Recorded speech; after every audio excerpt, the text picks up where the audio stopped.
Good evening students, you are most welcome to your YouTube channel.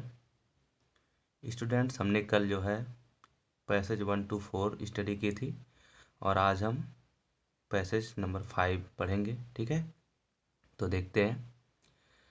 While I was wondering about it all, अर्थात जब मैं इन सब के बारे में विचार कर रहा था या सोच रहा था। वंडर का मतलब होता है सोचना, विचार करना। ठीक, अर्थात जब मैं इन सब के बारे में सोच रहा था।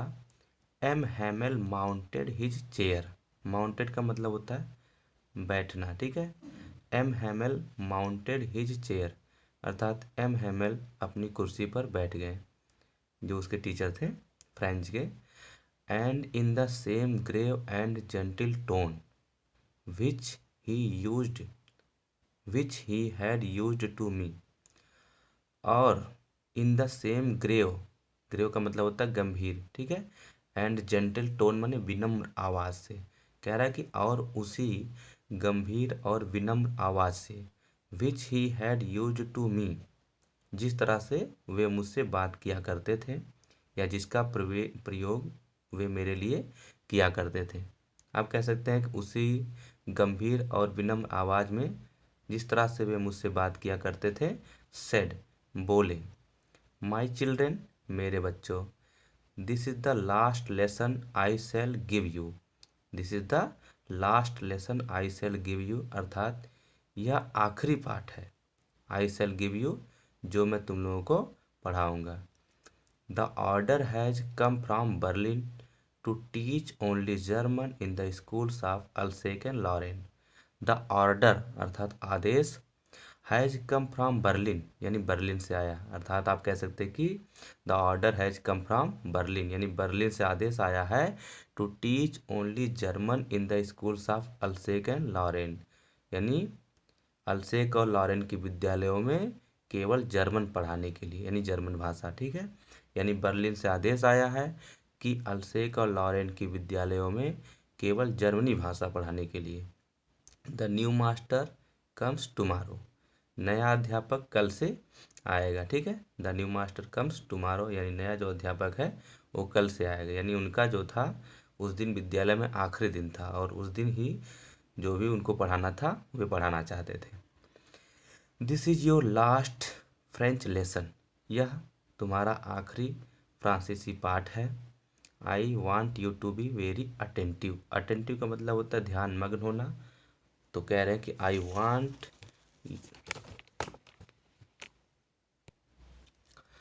Want you to be very attentive.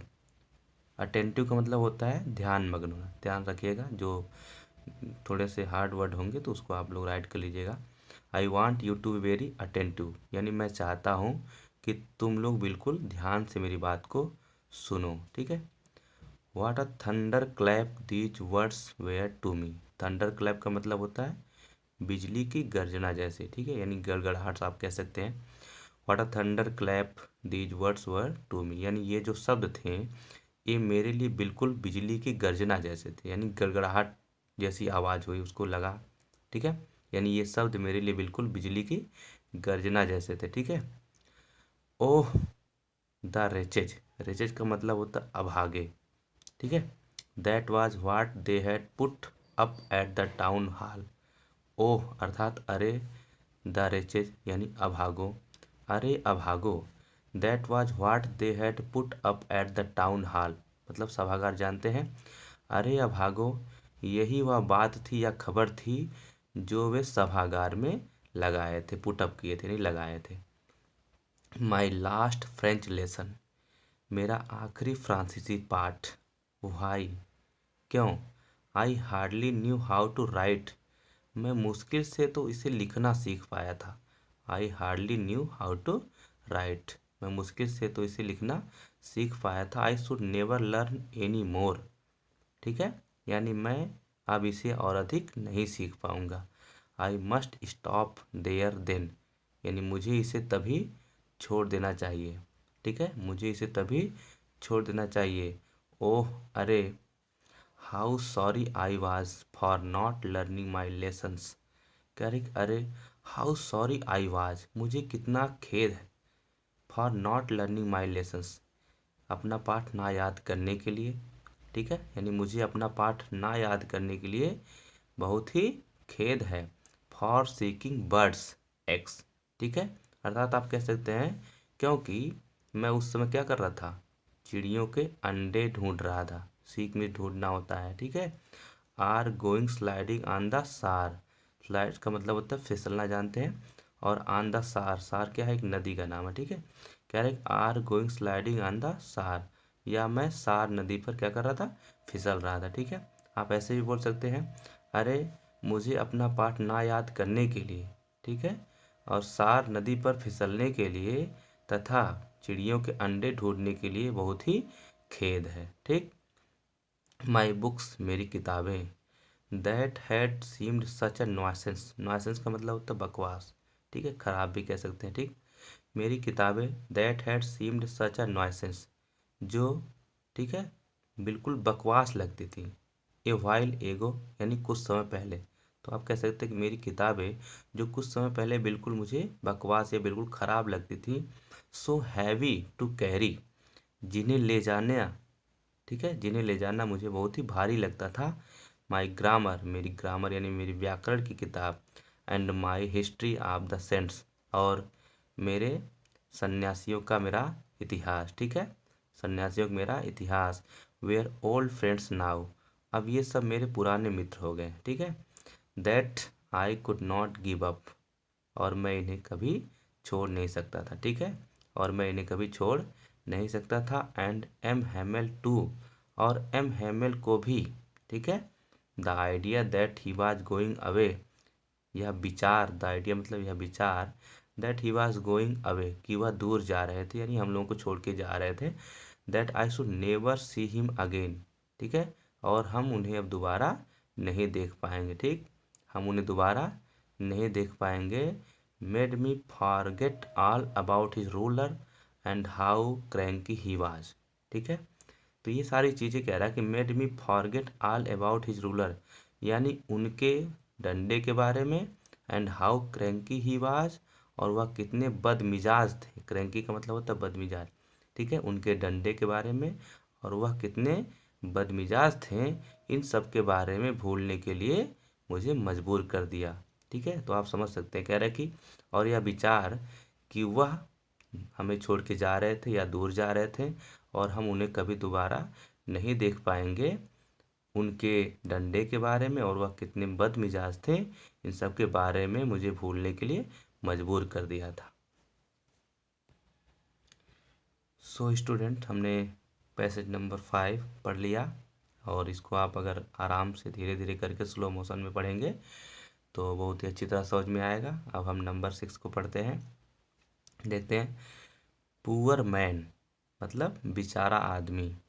It was in honour of this last lesson that he had put on his fine Sunday clothes. It was in honour, honour का मतलब होता है सम्मान, ठीक है। It was in honour of this last lesson, ठीक, यानी कह रहा है कि यह इसी आखिरी पाठ के सम्मान में था, ठीक है, ध्यान समझिएगा, यह इसी आखिरी पाठ के सम्मान में था। That he had put on his fine Sunday clothes, कि उन्होंने रविवारी कपड़े को पहना था, ठीक है, यह इसी आखिरी पाठ के सम्मान में था कि उन्होंने इस शानदार या सुंदर रविवारी कपड़े को पहना था। एंड नाउ आई अंडरस्टूड, और अब मैं समझ गया था। Why the old man of the village were sitting there in the back of the room. ध्यान समझिएगा, कह रहे कि अब मैं समझ गया था कि क्यों the old man of the village, यानी गांव के बूढ़े लोग, वेयर सिटिंग देयर यानी वहाँ बैठे थे, इन the back of the room यानी कमरे में पीछे, ठीक। अब मैं समझ गया था कि गांव के बूढ़े लोग कमरे में पीछे क्यों बैठे थे। It was because they were sorry too, ऐसा इसलिए था, it was because they were sorry too, ऐसा इसलिए था क्योंकि उन्हें भी खेद था। That they had not gone to school more, कि वे ज़्यादा दिनों तक या ज़्यादा समय तक विद्यालय नहीं जा पाए थे। उन्हें भी खेद था कि वे विद्यालय ज़्यादा दिनों तक नहीं जा पाए थे। It was their way of thanking our master for his 40 years of faithful service and of showing their respect for the country that was theirs no more. It was their way यानी यह उनका अपना तरीका था। वे means तरीका या मार्ग होता है, यह उनका अपना तरीका था। आप थैंकिंग माने धन्यवाद देने का, और मास्टर माने हमारे अध्यापक को, for his 40 years of faithful service, ठीक है, यानी उनके 40 साल के वफादारी भरे नौकरी के लिए। ठीक, तो ध्यान समझिएगा, कह रहे कि यह हमारे अध्यापक के 40 साल के वफादारी भरे नौकरी के लिए धन्यवाद देने का, ठीक, उनका अपना तरीका था। And of showing their respect for the country, और उस देश के लिए सम्मान दिखाने का अपना तरीका था। दैट वाज देयर्स नो मोर, जो अब उनका नहीं था। तो इस पूरी लाइन को आप ऐसे भी समझ सकते हैं कि हमारे अध्यापक के 40 साल के वफादारी भरे नौकरी के लिए धन्यवाद देने का तथा अपने देश के प्रति सम्मान दिखाने का उनका अपना तरीका था। दैट वाज देयर नो मोर, जो अब उनका नहीं रहा। ठीक, तो ये हम पैसेज नंबर 6 को पूरी तरह से पढ़े हैं। आई होप आप लोगों को समझ में आ जाएगा अच्छी तरह से। तो हम आगे अब पढ़ते हैं passage number 7। While I was thinking of all this, while I was thinking of all this, जब मैं इन सब के बारे में सोच रहा था या विचार कर रहा था, I heard my name called, मैंने सुना कि कोई मेरा नाम पुकार रहा है, या मैंने अपने नाम को पुकारते हुए किसी को सुना। It was my turn to recite, it was my turn to recite, यानी अब मेरी जो है बोलने की बारी थी। यानी वो सुना कि उसका नाम कोई बुला रहा है, तो कह रहा है कि मेरी बोलने की बारी थी। What would I not have given to be able to say that dreadful rule for the participle, all through very loud and clear and without one mistake। ध्यान समझिएगा इस लाइन को, थोड़ी सी टफ है। कह रहे कि what would I not have given to be able to say that dreadful rule for the participle, all through very loud and clear and without one mistake.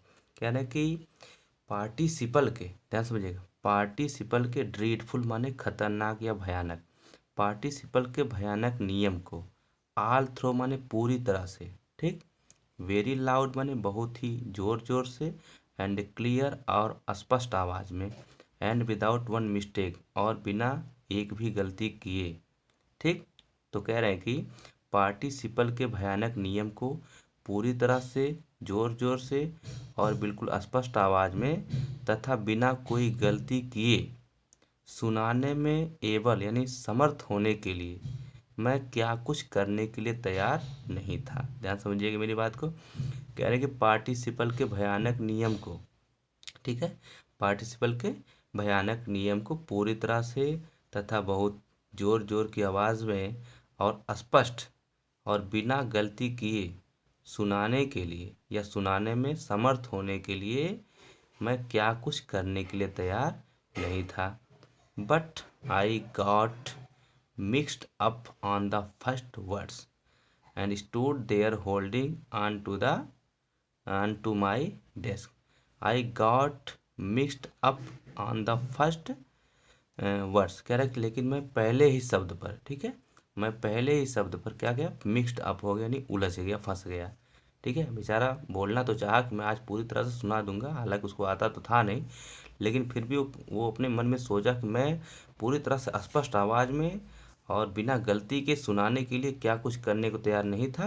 लेकिन कह रहे कि but I got mixed up on the first words, लेकिन मैं पहले ही शब्द पर फंस गया, जो बोलना चाहा तो वो फंस गया। ठीक है, and stood there holding on to my desk, और अपनी डेस्क को पकड़कर, होल्ड करते हुए यानी पकड़कर, स्टूड देयर माने वहीं खड़ा रहा। ठीक है, और अपनी डेस्क को पकड़कर वहीं खड़ा रहा।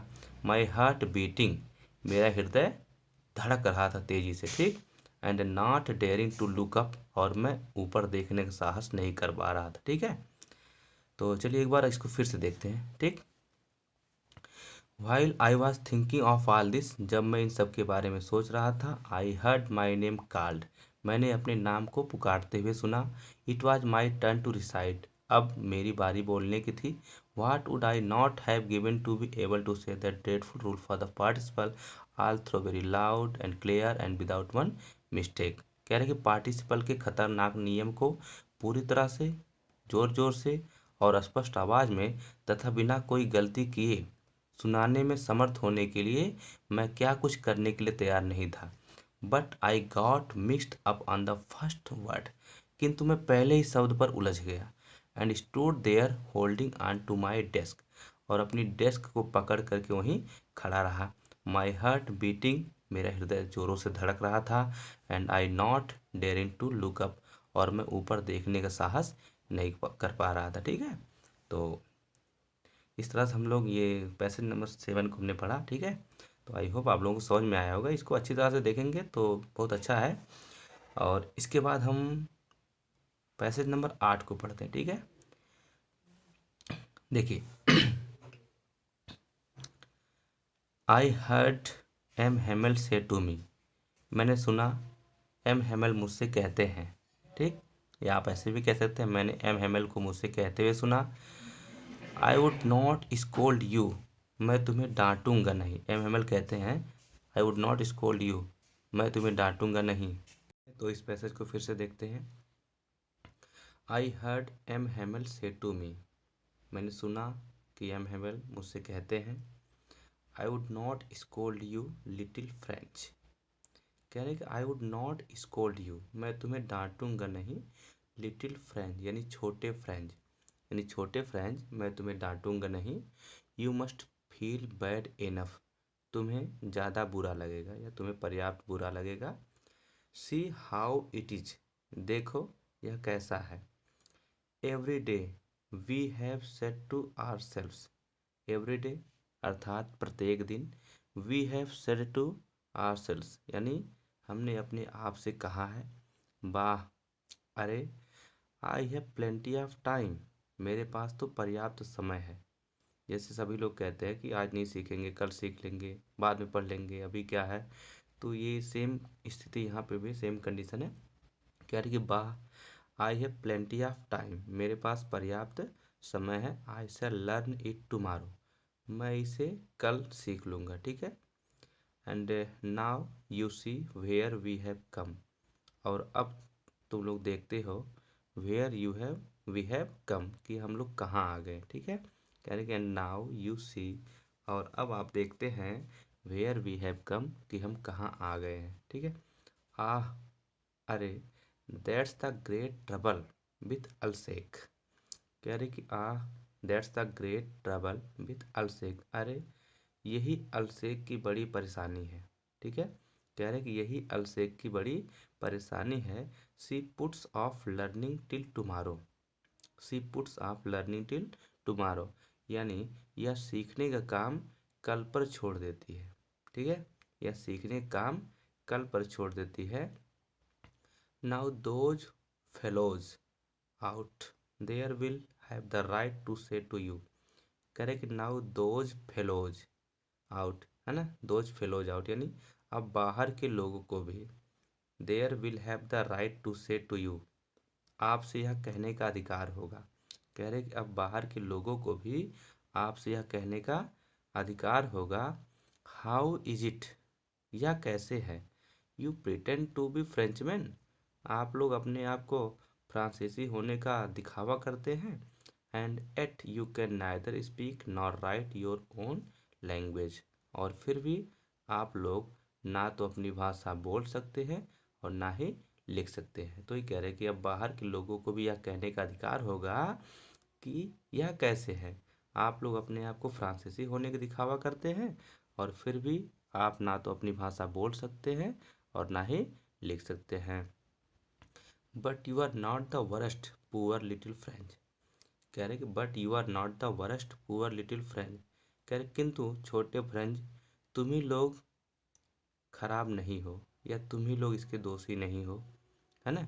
We have all a great deal to reproach ourselves with, we have all a great deal to reproach ourselves with, हम सबके पास भी खुद को दोष देने के पर्याप्त कारण है। ठीक है, रिप्रोच मैंने दोष देना, ठीक है, ग्रेट डील अर्थात आप कैसे पर्याप्त कारण, कह रहे कि हम सबके पास भी खुद को दोष देने के पर्याप्त कारण है। ठीक है, एक बार फिर से इस पैसेज को पढ़ते हैं। I heard M Hamel said to me, मैंने सुना एम हेमल मुझसे कहते हैं, I would not scold you little French, छोटे फ्रेंच, मैं तुम्हें डांटूंगा नहीं।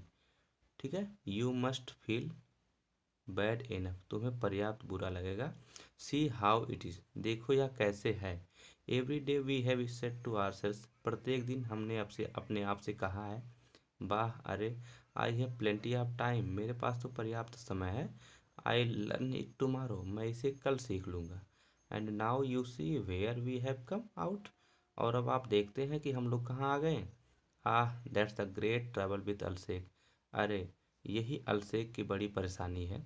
सी puts off learning till tomorrow, वह सीखने का काम कल पर छोड़ देती है।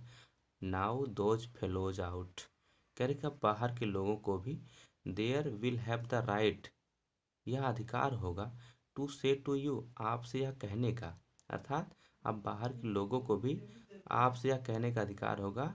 हाउ इज इट, यह कैसे है। You pretend to be Frenchman, आप अपने आप को फ्रांसीसी होने का दिखावा करते हैं। And yet you can neither speak nor write your own language, फिर भी आप ना तो अपनी भाषा बोल सकते हैं और ना ही लिख सकते हैं। But you are not the worst poor little French, छोटे फ्रेंच, केवल तुम ही लोग बुरे नहीं हो। We have all a great deal to reproach ourselves with, हम सबके पास भी खुद को दोष देने के पर्याप्त कारण है। ठीक, अब अगला पैसेज देखते हैं इसके बाद वाला। Your parents were not anxious enough to have you learn, अर्थात तुम्हारे माता पिता वेयर नॉट एंक्शस एनफ, अर्थात पर्याप्त चिंतित नहीं थे, टू हैव यू लर्न, तुम्हें सिखाने के लिए या तुम्हें पढ़ाने के लिए। आप कह सकते हैं कि तुम्हारे माता पिता तुम्हें शिक्षित कराने के लिए पर्याप्त उत्सुक नहीं थे। ठीक, they prefer to put you to work on a farm, ठीक है, दे प्रीफर यानी वे पसंद करते थे, to put you to work यानी तुम्हें काम करने के लिए, ऑन अ फार्म माने एक फार्म पे, अर्थात वे तुम्हें किसी फार्म में काम करना चाहते थे। ठीक है, और एट द मिल्स या किसी मिल में, ठीक है, यानी वे तुम्हें किसी फार्म में काम करवाना चाहते थे या किसी मिल में। So as to have a little more money, ताकि थोड़ा बहुत धन इकट्ठा किया जा सके या कमाया जा सके। एंड आई, और मैं, I have been to blame also, मैं भी पर्याप्त दोषी हूँ। Have I not often sent you to water my flowers instead of learning your lesson, have I not often sent you to water my flowers instead of learning your lessons, क्या मैंने तुम्हें तुम्हारा पाठ याद करने के अतिरिक्त या अलावा, ठीक है, आप ऐसे भी कह सकते हैं, क्या मैंने तुम्हें तुम्हारा पाठ याद करने के बजाय अपने फूलों को पानी देने के लिए नहीं भेजा है। ठीक है, have I not often sent you to water my flowers, क्या मैंने तुम्हें अक्सर अपने फूलों को पानी देने के लिए नहीं भेजा है। Instead of learning your lessons, तुम्हारा पाठ याद करने के बजाय। ठीक है, कह रहे हैं कि क्या मैंने तुम्हें तुम्हारा पाठ याद करने के बजाय अपने फूलों को पानी देने के लिए नहीं भेजा है। And when I wanted to go fishing, और जब मैं मछलियाँ पकड़ने जाना चाहता था, did I not just give you a holiday, तो क्या मैं तुम लोगों की छुट्टी नहीं कर दिया करता था। ठीक है, तो ये हो गया आपका पैसेज नंबर 8। ठीक है, पूरी तरह से कंप्लीट। इस पैसेज को हम एक बार फिर से देखते हैं। ठीक है, your parents were not anxious enough to have you learn, अर्थात तुम्हारे माता पिता तुम लोगों को शिक्षित कराने के लिए या शिक्षा दिलाने के लिए पर्याप्त उत्सुक नहीं थे। They prefer to put you to work on a farm, वे तुम्हें किसी फार्म में काम करवाना चाहते थे, और एट द मिल्स या किसी मिल में काम करवाना चाहते थे। आप दोनों को मिला कैसे भी बोल सकते हैं, वे चाहते थे कि तुम लोग किसी फार्म में काम करो या किसी मिल में काम करो। So as to have a little more money, ताकि कुछ धन इकट्ठा किया जा सके। एंड आई, और मैं, I have been to blame also, मैं भी पर्याप्त दोषी हूँ। Have I not often sent you to water my flowers instead of learning your lesson? क्या मैंने तुम्हें अपना पाठ याद करने के बजाय अपने फूलों को पानी देने के लिए अक्सर नहीं भेजा है? ठीक है। And when I wanted to go fishing, और जब मैं मछलियाँ पकड़ने जाना चाहता था, did I not just give you a holiday? तो क्या मैं तुम लोगों की छुट्टी नहीं कर दिया करता था? ठीक। तो इस तरह से स्टूडेंट्स हम पैसेज 5 से लेकर के पैसेज 8 तक हमने पढ़ा, और उम्मीद करता हूँ कि आप लोगों को ये चीज़ समझ में आई होगी और वीडियो पसंद आया होगा। ठीक है, तो अगला क्लास हम कर लेंगे। ठीक, तो चैनल को लाइक कर दीजिएगा और सब्सक्राइब और शेयर करना मत भूलिएगा। ठीक है, thanks for watching this video.